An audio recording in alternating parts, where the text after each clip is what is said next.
dengan nama Allah lah, maka rasa sedih, gundah, galau, stres, depresi hilang dari hati seorang hamba.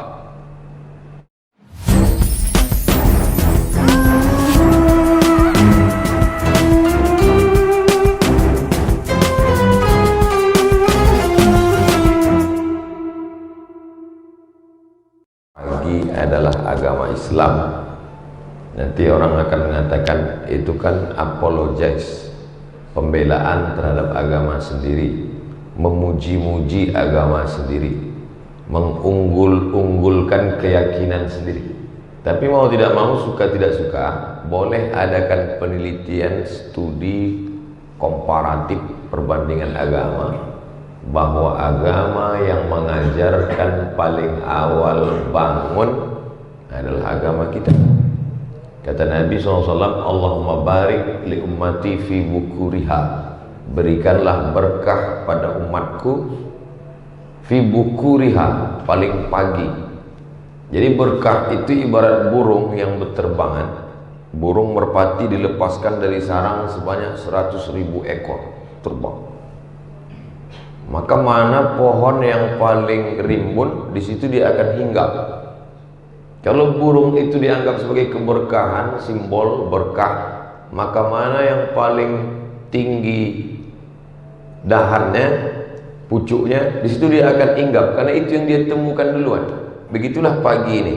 Siapa yang paling awal bangun paginya, itulah pohon yang paling tinggi, di sanalah keberkahan paling awal hinggap. Jadi siapa yang bangun tadi jam 3, dia yang paling banyak berkah dia dapatkan. Tapi berkah itu sesuatu yang immateri, bisa dilihat dengan mata, bisa disentuh dengan tangan, bisa ditangkap dengan panca indera, materi. Yang tidak bisa ditangkap non materi, atau bahasa lainnya fisik dengan psikis. Loh, itu dia dari tadi kok senyum-senyum sendiri. Mohon maaf Pak Ustadz, dia sakit, tapi kelihatannya badannya sehat. Sakitnya psikis, tidak kelihatan. Bahasa Arabnya yang satu zohir, yang satu batin. Makanya selalu kita memohon maaf zohir dan batin. Dalam lagu bahasa Indonesia begitu juga. Indonesia tanah airku, tanah tumpah darahku, bangunlah jiwanya, bangunlah badannya. Badan ini yang kelihatan. Sedangkan dengan bangun pagi, kita bukan sedang membangun badan fisik saja. Bahwa orang mengatakan siapa yang bangun pagi dia yang paling sehat, tidak dapat dipungkiri. Tapi kita lebih dulu connect dengan Allah Subhanahu wa ta'ala. Jiwa kita, batin kita sudah menjalin hubungan dulu dengan Allah. Terbuka pintu mata, maka yang pertama dia sebut adalah nama Allah. Alhamdulillahilladzi ahyana ba'dama amatana wa ilaihin nusyur. Walaupun ibu paling sayang dengan bapak, tak mungkin ibu waktu bangun pagi, oh Mas Parno, mohon maaf kalau kebetulan namanya, yang pertama kali diikatkan hidup dengan Allah. Kullu amrin zibalin, semua amal yang baik, walam yubda bihamdillah. Dalam riwayat lain, walam yubda bi bismillah. Semua amal yang baik kalau tidak dimulai dengan nama Allah, maka dia tidak bisa menjadi amal. Semua bangun pagi ini. Orang Singapura sudah bangun pukul 4 karena mereka masyarakat paling aktif, ekspor importnya maju, ekonominya. Orang Barat sudah bangun. Yang paling awal bangun orang Jepang karena matahari lebih dulu terbit di tempat mereka. Bahwa cerita bangun, ya menurut jam bangun. Tapi bangun kita bernilai ibadah yang bisa dibawa mati menghadap Allah. Kenapa begitu? Karena bangun kita menyebut nama dia, Bismika. Itu kalau mau tidur. Tapi kalau pas bangun, Alhamdulillahilladzi ahyana ba'dama amatana wa ilaihin nusyur. Itulah makna innamal a'malu binniyat. Segala amal dinilai dengan niatnya. Nanti saat amal kita dihitung di hadapan Allah SWT, semua orang beramal, wa qadimna ila ma'amilu min amalin, semua amal mereka kami tunjukkan di depan mata mereka. Ini amalmu, ini ibadahmu, ini faja'alnaha haba'an mansura. kami jadikan dia seperti debu yang berterbangan, tak bernilai di hadapan Allah. Kenapa tidak ada nilainya? Karena tidak menyebut nama Allah Subhanahu wa ta'ala. Kita tadi masuk toilet kamar mandi pun menyebut nama Allah. Allahumma inni a'udzubika minal khubuthi wal khaba'ith. Memasukkan makanan ke mulut pun menyebut nama Allah. Ya ghulam, wahai anak kecil, kul mimma yalik, makanlah apa yang dekat darimu. Samillah, sebut nama Allah. Bismillah, hadis sahih. Bismillah. Adapun yang panjang itu hadisnya dhaif. Alhamdulillahillah. Yang panjang, Allahumma barik lana fima razaqtana wa qina adzabannar. Oke, nanti kalau kelihatan ada kawan di sebelah tiba-tiba Bismillah, loh ente kok lapar sekali kelihatannya. Inilah hadis yang sahih, akhi. Padahal saking kan laparnya. Jadi kalau gitu, Allahumma barik lana fima razaqtana wa qina adzabannar, enggak boleh kita baca. Boleh, karena cukup 5 syarat. Bukan dalam masalah akidah, bukan dalam masalah halal haram, tidak ada periwayatnya yang kadzab pendusta, dia masih bernaung di bawah hadis sahih. Dan untuk fadhail a'mal, tidak perlu kita permasalahkan antara bismillah dengan Allahumma barik lana. Karena kalau kita kelahi antara yang baca bismillah dengan yang Allahumma barik lana, yang ketawa yang nggak baca doa. Inti dari doa-doa itu sebenarnya supaya kita ingat kepada Allah Subhanahu wa ta'ala. Keluar dari masjid, keluar kaki kiri. Allahumma inni as'aluka min fadlik. Pakai sendal kaki kanan. Simple. Seringkali kita keluar kaki kiri, langsung sendal kaki kiri. Yang sendalnya nggak hilang.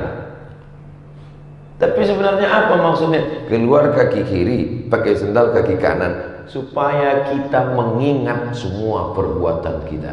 Berapa banyak kita berbuat tapi kita tidak ingat perbuatan kita.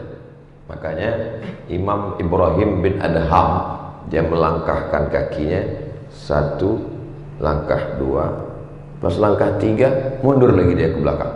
Kawannya di sebelah nanya, ngapain langkah 1, 2 langkah, 2 langkah, 3 mundur lagi?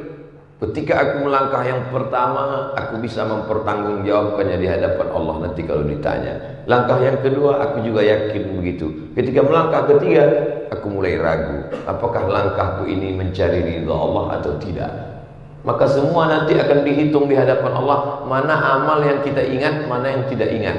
Berapa banyak orang hafal doa makan, hafal doa pakai baju, hafal doa masuk WC, hafal doa sebelum tidur, hafal doa bangun tidur, hafal, tapi tidak dibaca ketika beraktivitas. Ada sesuatu yang salah dengan memori kita. Oleh sebab itu, fungsi doa-doa adalah zikir, mengingat, sehingga setiap gerak langkah mengingat Allah Subhanahu wa ta'ala, maka dia menjadi ibadah di hadapan Allah Subhanahu wa ta'ala. Masuk tadi ke dalam, Allahumma ftahli abwaaba rahmatik. Nanti keluar, Allahumma inni as'aluka min fadlik. Kalau tidak tahu bacaannya Pak Ustaz, bismillah, dengan nama Allah Subhanahu wa ta'ala. Seperti tukang sisir Fir'aun ketika akan menyisir keluarganya, keluar dari mulutnya bismillah, dengan nama Allah Subhanahu wa ta'ala. Yang lain berkata atas nama jabatan, yang lain berkata atas nama kekuasaan, yang lain berkata atas nama harta.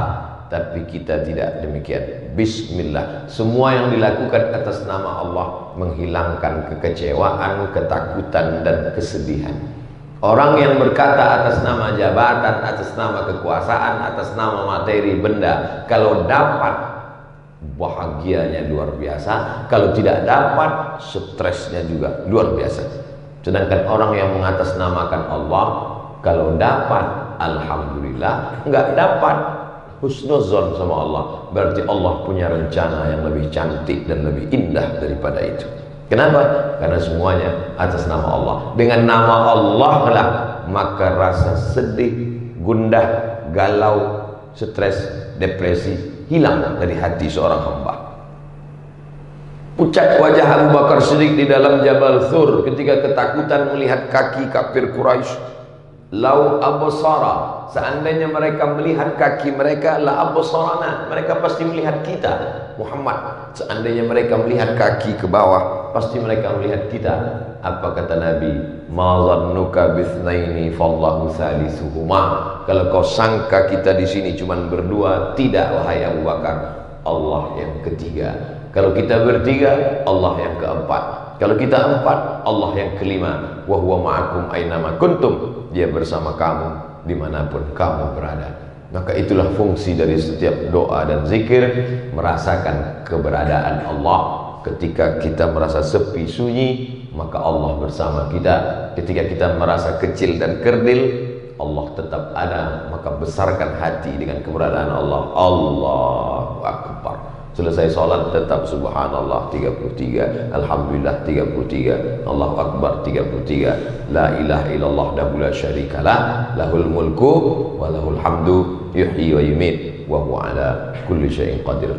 Itulah kultum kita pada subuh kali ini. Banyak panjang pendeknya ceramah sesuai dengan besar dan kecilnya masjid. Bukan itu, kita akan ke masjid. Jangan merasa kecil hati. Yang dinilai adalah keikhlasan ke hadapan Allah Subhanahu wa taala. Mudah-mudahan kita termasuk orang yang ikhlas insyaallah. Terima kasih atas segala perhatian, mohon maaf atas segala kesilapan. Walaupun kita berpisah tempat dan waktu, tapi insyaallah kita tak pernah terputus dalam ingatan dan doa. Wallahul muwaffiq ila aqwamit thariq. Wassalamualaikum warahmatullahi wabarakatuh.